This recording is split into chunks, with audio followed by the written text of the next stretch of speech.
Now it must feel like forever for Arsenal fans since they saw their man in their starting lineup.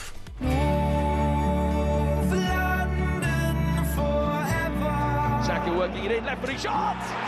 It's in off the post! Saka will be out until February, so you can forget him in the first month of the year. He's not looking good. He's going to be out for many weeks. It's a huge one. Obviously, it's a big player for us. You just have to see the impact that he's got on the team. The biggest loss for me with Arsenal is Saka. I think he is the biggest threat that Arsenal have. It's a Saka goal. It's an Arsenal goal. Bukayo Saka could be named in the Arsenal squad to face Fulham in the Premier League next week. Saka, his performance now, the fellow's pure class. You know about Saka I love is that he's Mr. Consistent, always 9 out of 10. For me, I always live by the quote, it's not what you see, it's what you believe. I don't think I've lost any belief. I don't think anyone in the change room has either. Now we need to go to the next stage and win things collectively as well. So, after nearly 4 months out, Bukayo Saka could make his Arsenal return tonight against Fulham. Mikel Arteta says he's ready to go. Well, all the careful thing is already done. So now it's about putting him in the grass in the right moments. But he's pushing because he really wants it. We have respect the time frame. We have done everything, and we had to hold him back even. So he's ready to go. Arsenal fans, let's hear from you. 03717 223344. What are your thoughts on the return of Bukayo Saka with Real Madrid, of course, just around the corner? Let's get the thoughts of former Gunners midfielder and two-time title winner Perry Groves. Morning, Perry. Morning, Grosey. How are you? Good morning, boys. Hope you're in fine, Fettel. Yeah, very good. Very good, Fettel, indeed. We would both be surprised, Perry, to be honest, regardless of what Mikel Arteta says, if Saka starts tonight. Would you be surprised?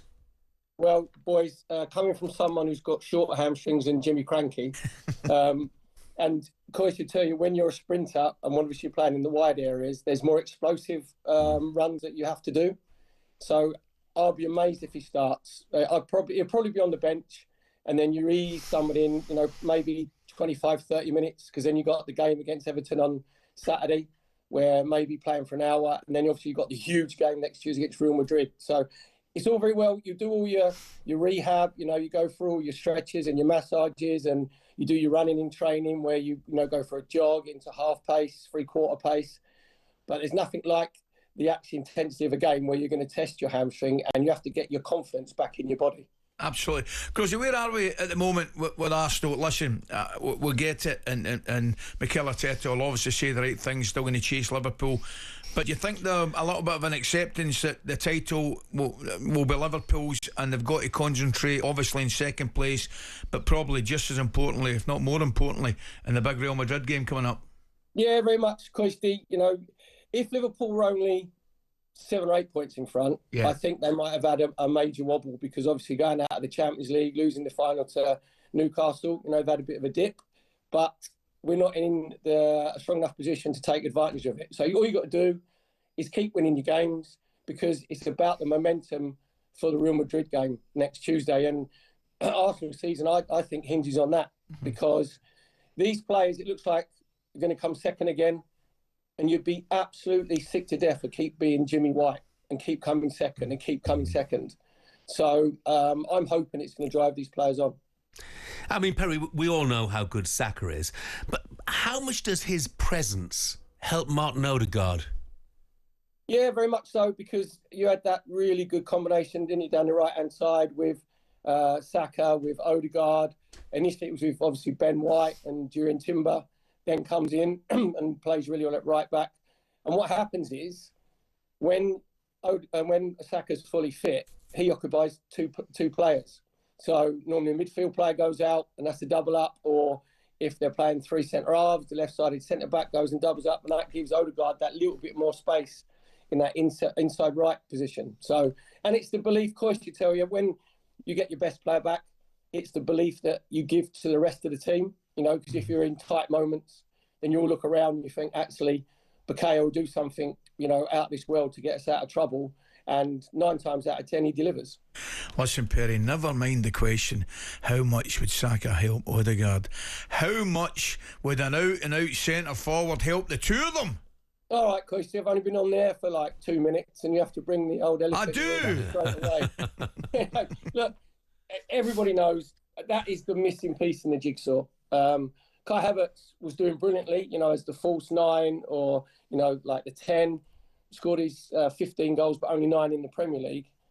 But that's the missing piece. Because if you can go and get a centre-forward that's going to guarantee you 25, 30 goals a season, then you go on and you win the Premier League. Because sometimes Arsenal overplay a little bit, in and around the 18-yard box looking for the perfect goal. Or how many times, McCoist, did you see the ball flashed across the 6-yard box or being cut back? And you're like, if you had a centre-forward who's in between the posts, you get yourself probably 9-10 tap-ins a season. So they've got Andrea Burton out, the new sporting director. So he's come in. So they've got a little bit of experience there.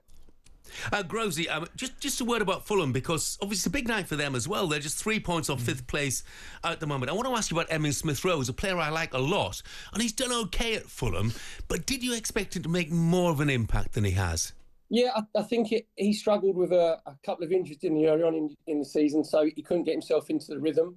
And then when he got himself fit, Fulham were absolutely flying, so it's difficult for him to break in. I expect him to start tonight because they've got an emotional come down, obviously, from losing that quarter-final against Palace. And what happens is you feel a little bit more tired. Do you know what I mean? You have sort of niggly injuries when you've had that disappointment.